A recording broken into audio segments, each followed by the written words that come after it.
হুগলি জেলার শেরপুলির 4 নম্বর রেলগেট তারকেশ্বর লাইনে দুর্ঘটনার ফাঁদ পেতেছে রেল। তাই প্রতিদিনই কখনো টোটো উল্টে যাচ্ছে, কখনো সাইকেলে পড়ে যাচ্ছে। ক্ষোভ বাড়ছে, যে কোনো সময় বিস্ফোরণ ঘটতে পারে। এই দেখুন 4 নম্বর রেলগেট এসে গেছে, টোটো দাঁড়িয়ে আছে ভয়ে। এই রেলের 4 নম্বর রেলগেটকে এই দেখুন বলতে বলতে রেলের গাফিলতি। এই দেখুন বলতে বলতে অ্যাক্সিডেন্ট মাথায় শেরপুলির 4 নম্বর রেলগেট মানে তারকেশ্বর লাইন। এই দেখুন বোল্ডার কীভাবে ফেলে রেখেছে। এই দেখুন টোটো দিনে যাচ্ছে কীভাবে, যে কোনো সময় অ্যাক্সিডেন্ট হতে পারে। প্রতিদিনই কিছু না কিছু অ্যাক্সিডেন্ট হচ্ছে।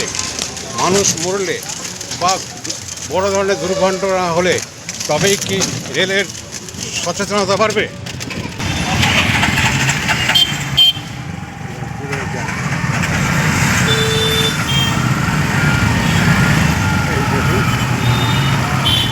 কি অবস্থা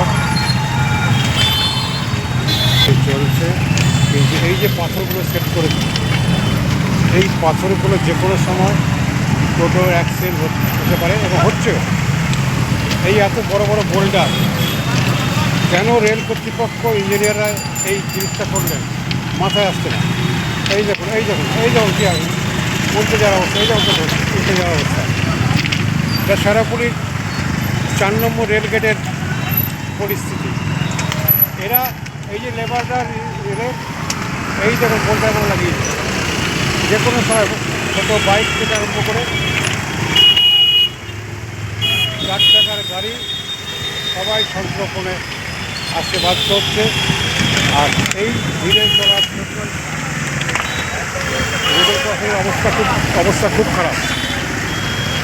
টোটোদের জীবন নাবিশ্বাস, জীবনকে বাজি রেখে এই দেখুন টোটো কী অবস্থা চলছে। এই বোল্ডারগুলো কোন ইঞ্জিনিয়ারের মাথায় আসলো এই রেলের 4 নম্বর রেল গেটকে? এই দেখুন বলতে বলতে অ্যাক্সিডেন্ট। এই দেখুন বলতে বলতে অ্যাক্সিডেন্ট মাথায় লেগে গেছে। দেখুন এই পাথরটা কেন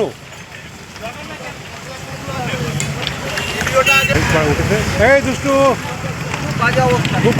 এমনকি অ্যাম্বুলেন্সের রুগীরও অবস্থা খারাপ হবে এই পাথরের ওপর দিয়ে যায় যদি অ্যাম্বুলেন্স।